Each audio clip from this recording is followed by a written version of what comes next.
ইডলি আর ধোসা তো তোমরা অনেক খেয়েছো। ঘরে থাকা মাত্র সাধারণ দুটি উপকরণ দিয়ে মাত্র 10 মিনিটে তৈরি করে নিব তেল ছাড়াই হেলদি অ্যান্ড টেস্টি এই নাস্তা রেসিপি। পারফেক্টভাবে এই নাস্তা তৈরি করতে থাকছে ছোট ছোট অনেক টিপস অ্যান্ড ট্রিক্স। তাই ভিডিওটি কেউ স্কিপ করবে না, একটি লাইক দিয়ে পুরো ভিডিওটির সাথেই থেকে যাবে। হ্যালো ভিউয়ার্স, আসসালামু আলাইকুম। কেমন আছো সবাই? আশা করছি যে যেখান থেকে আজকের এই রেসিপিটি দেখছো অনেক ভালো আছো আর সুস্থ আছো। তাহলে চলো আর দেরি না করে রেসিপিটি শুরু করে দেই। এখানে আমি হাফ কাপ চিড়া নিয়েছি। চিড়াগুলো আমি আগের থেকে ভালো করে পরিষ্কার করে নিয়েছি। চিড়ার ভিতরে যদি কোনো রকম কুটিকাটি থাকে সেগুলো আগে থেকে পরিষ্কার করে নিতে হবে। এবার একটা মিক্সার জারে দিয়ে ফাইন পাউডার তৈরি করে নিব। খুব বেশি ফাইন পাউডার করার দরকার নেই, তবে সুজির মতো দানা দানা থাকলেও কোনো সমস্যা নেই। আমি হাত দিয়ে দেখে দিচ্ছি, দেখো তোমরা দেখলেই বুঝতে পারবে কীরকমভাবে চিড়াগুলো আমি ফাইন পাউডার তৈরি করে নিয়েছি। এবারে এগুলো একটা বাটিতে ঢেলে নেব।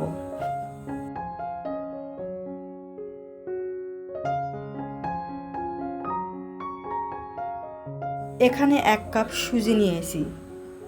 সুজিগুলো আমি সেলে নেব, ভিতরে যদি কোনো নোংরা থাকে তাহলে বেরিয়ে আসবে।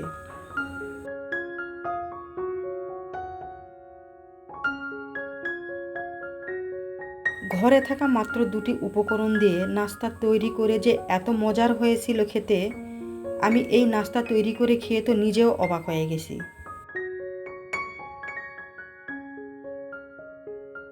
এই দুটি উপকরণ হ্যান্ড উইক্স দিয়ে ভালো করে মিশিয়ে নেব।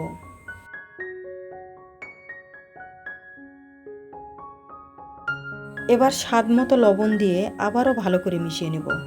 তোমাদের কাছে একটা ছোট্ট রিকোয়েস্ট রইল, ভিডিও দেখার শুরুতে একটা লাইক দিয়ে ভিডিও দেখা শুরু করবে প্লিজ। কারণ তোমাদের একটা লাইক আমার কাছে অনেক মূল্যবান। তোমাদের একটা অমূল্যবান লাইকই পারে আমার এই ভিডিওটি আরও 10 জনের মাঝে পৌঁছে দিতে। এখানে আমি 1 কাপ মেপে পানি নিয়েছি। অল্প অল্প করে পানি দিয়ে এই ব্যাটারটি তৈরি করে নেব। পানি একবারে দেওয়া যাবে না, অল্প অল্প করে পানি দিয়ে এই ব্যাটারটি তৈরি করে নিতে হবে।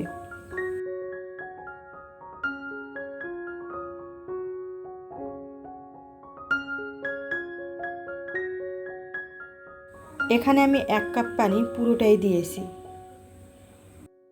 একদম শুকনো শুকনো করে এই ব্যাটার তৈরি করে নিতে হবে।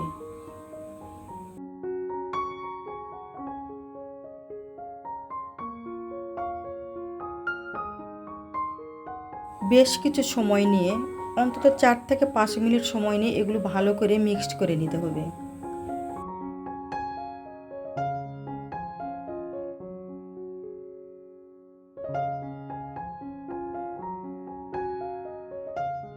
এগুলো ঢাকনা দিয়ে ঢেকে রেখে দিবা অন্তত 10 মিনিটের মতো। এতে করে যেটা হবে, সুজি একদম পারফেক্টভাবে নরম হয়ে যাবে 10 মিনিটের মধ্যে। এবার চুলায় চলে আসলাম। নাস্তার সাথে খাওয়ার জন্য মজাদার একটা চাটনি তৈরি করে নিব। এই চাটনি ছাড়া যেন নাস্তাটি একদমই অসম্পূর্ণ। প্রথমে কড়াইয়ে সামান্য পরিমাণে সয়াবিনের তেল দিয়ে দিলাম। তোমরা চাইলে এখানে সরিষার তেল দিয়ে দিতে পারো।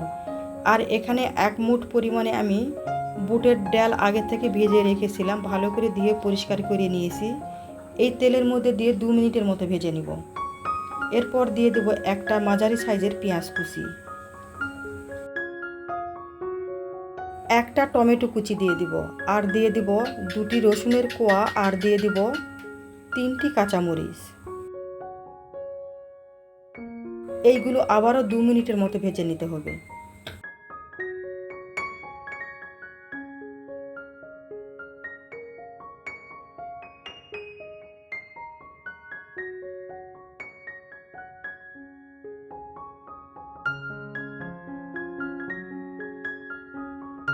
এগুলো ভেজে নিতেই দেখবে এক সময় নরম হয়ে এসেছে। এ পর্যায়ে এখানে দিয়ে দেব সামান্য পরিমাণে পানি।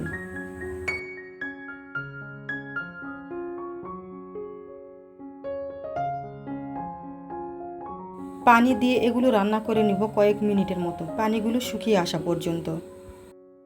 বন্ধুরা, হেলদি একটা নাস্তার সাথে মজাদার একটা চাটনি রেসিপিও শেয়ার করলাম, তাই কেউ কোথাও যাবে না, ভিডিওটি একদম ফুল ওয়াচ করে দেখে নেবে। একই রকম নাস্তা খেতে খেতে যারা বোরিং ফিল করছো অথবা তেল ছাড়াই হেলদি নাস্তা খুঁজছো, তাদের জন্য আজকের এই রেসিপি। এইগুলো পারফেক্টভাবে রান্না করে নেওয়া হয়ে গেছে। এবারে ঠান্ডা করে নেওয়ার পরে এগুলো মিক্সিং জারে দিয়ে দিব। এই চাটনির টেস্ট আরও দ্বিগুণ করার জন্য আরও কিছু উপকরণ অ্যাড করে দিব।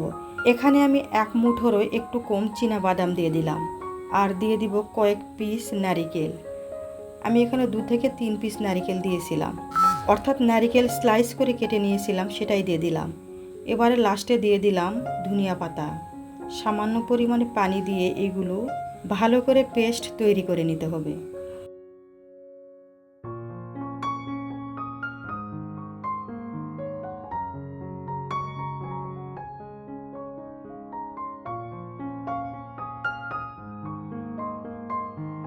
এইখানে কিভাবে পেস্ট তৈরি করে নিয়েছি তোমাদেরকে দেখিয়ে দিচ্ছি। এবার চুলায় চলে যাব। একটা প্যানে 2 চা চামচের মতো সরিষার তেল দিয়ে দিলাম। তেল গরম হয়ে আসলে এখানে দিয়ে দিব 1/2 চা চামচ কালো সরিষা। তেলের সাথে ভালো করে মিশিয়ে নিতে হবে। তোমাদের হাতের কাছে যদি কারি পাতা থাকে তাহলে এখানে দিয়ে দিতে পারো। তেলের সাথে নেড়েচেড়ে সমস্ত সরিষা যখন ভালোভাবে ফুটিয়ে আসবে, তখন এখানে আমি দিয়ে দেব সেই পেস্ট করে রাখা চাটনিগুলো। মিক্সার জার ধুয়ে সামান্য পরিমাণে পানি দিয়ে দিলাম। নেড়ে চেড়ে ভালো করে মিক্সড করে নিতে হবে। এবার দিয়ে দেব স্বাদ মতো লবণ, আর দিয়ে দিব চিনি। চিনির পরিমাণটা এখানে আমি 2 চা চামচ দিয়ে দিলাম। 1 ফালি লেবুর রস দিয়ে দিব। টক ঝাল মিষ্টি এভাবে চাটনি তৈরি করে নিলে এত মজার হয় খেতে। রুটি, পরোটা, যে কোনো ধরনের তেল ছাড়া নাস্তাগুলোর সাথে খেতে অসাধারণ লাগে। তাই তোমরা যখনই এই নাস্তাটি তৈরি করবে অবশ্যই এই চাটনিটি তৈরি করে নিবে। 4-5 মিনিট জাল করে নেওয়ার পরে এগুলো নামিয়ে নেব।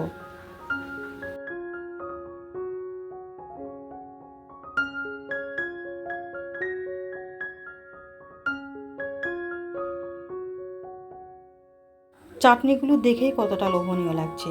এগুলো একটা সাইডে রেখে দেবো ঠান্ডা হওয়ার জন্য।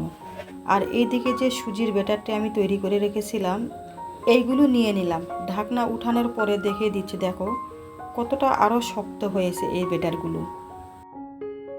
একটা চামচের সাহায্যে এগুলো আরও 4 থেকে 5 মিনিট ভালো করে মিশিয়ে নেব।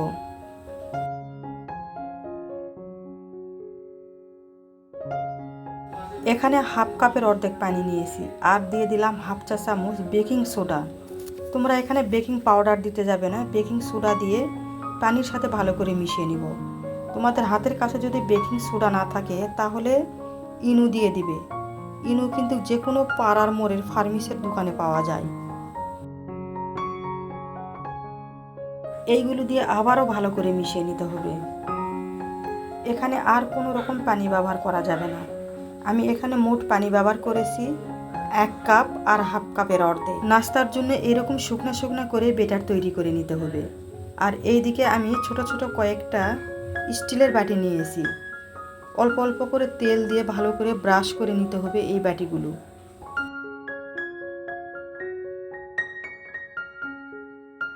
নাস্তা তৈরি করার পরে খুব সহজে বাটি থেকে নাস্তাগুলো উঠে আসবে।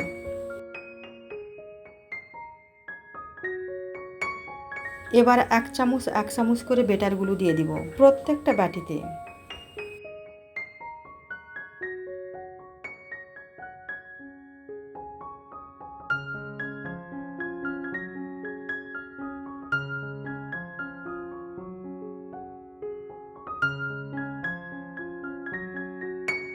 আমি সব ব্যাটারগুলো বাটিতে ভরিয়ে নিলাম। এবার ছোট একটা চামচের সাহায্যে উপরটা ভালো করে সমান করে দিতে হবে। তোমরা যারা ভিডিও দেখছো অথচ একটা লাইক দিতে ভুলে গেছো, প্লিজ একটা লাইক দিয়ে দিবে। আজকের রেসিপি যদি কোথাও কোনো অংশে যদি ভালো লেগে থাকে তাহলে ফ্রেন্ডস অ্যান্ড ফ্যামিলিদের মাঝে বেশি বেশি শেয়ার করে দিয়ে তাদেরকে দেখার সুযোগ করে দিবে। কাছে অথবা দূরে, দেশ বা দেশের বাইরে, যে যেখান থেকে আজকের এই ভিডিওটি দেখছো সবাইকে অসংখ্য ধন্যবাদ। সবার জন্য অনেক দোয়া আর ভালোবাসা রইল। বাটিগুলো একদম পারফেক্টভাবে রেডি করে নিয়েছি। এবার নাস্তা তৈরি করে নেব। তার জন্য চুলায় চলে আসলাম। একটা কড়াইয়ে দিয়ে দিলাম বালু। যখন হালকা গরম হয়ে আসবে এখানে আমি স্ট্যান্ড বসিয়ে দিব। স্ট্যান্ডের মাঝখানটায় বেশি ফাঁকা রয়েছে, তাই এখানে আমি ডাবল স্ট্যান্ড বসিয়ে দিলাম। এবারে এখানে বাটিগুলো সাজিয়ে নেব। তোমরা চাইলেই কিন্তু সেম কাজটা পানির ভাপেও করে নিতে পারবে। আমি এভাবে নাস্তাগুলো তৈরি করে নিচ্ছি, এতে করে নাস্তাগুলো হওয়ার পরে একদম কেকের মতো দেখাবে। ছোট ছোট যে বাটি কেকগুলো দেখা যায় সেই কেকের মতো দেখতে লাগবে। এভাবে নাস্তাগুলো তৈরি করে বাচ্চাদের টিফিনেও কিন্তু দিয়ে দেওয়া যাবে। ঢাকনা দিয়ে ঢেকে 15 থেকে 20 মিনিট এগুলো রান্না করে নিতে হবে। তারপরে দেখবে ঢাকনা উঠানোর পরে আমি একটা কাঠি দিয়ে চেক করে দেখিয়ে দিচ্ছি, একদম পারফেক্টভাবে হয়েছে। এবারে এগুলো ঠান্ডা করে নিতে হবে। এই নাস্তাগুলো ঠান্ডা হওয়ার পরে উঠিয়ে নিতে হবে। হাত দিয়ে চেপে চেপে উঠিয়ে নেওয়া যাবে, অথবা একটা চাকুর সাহায্যে 4-5টা ছাড়িয়ে নেওয়ার পরে এভাবে উঠিয়ে নেওয়া যাবে। দেখতে কিন্তু একদম মিনি কেকের মতো লাগছে। নাস্তাগুলো কিন্তু একদমই পারফেক্ট আর জালি জালি হয়েছে। তো দেখলে বন্ধুরা, একদম তেল ছাড়াই কিন্তু কত সহজেই হেলদি অ্যান্ড টেস্টি নাস্তা তৈরি করে নেওয়া যায়। আমি সবগুলো নাস্তা একইভাবে উঠিয়ে নিলাম। কতটা পারফেক্টভাবে তৈরি হয়েছে এই নাস্তাগুলো। এই নাস্তাগুলো চাটনি দিয়ে খেতে কিন্তু অসাধারণ লাগে। ধৈর্য ধরে যারা ভিডিওটি এ পর্যন্ত দেখে এসেছো সবাইকে অসংখ্য ধন্যবাদ। আমি আবার আসবো নতুন কোনো রেসিপি নিয়ে। ততক্ষণে সবাই ভালো থাকবে আর সুস্থ থাকবে। Thanks for watching. আসসালামু আলাইকুম। আল্লাহ হাফেজ।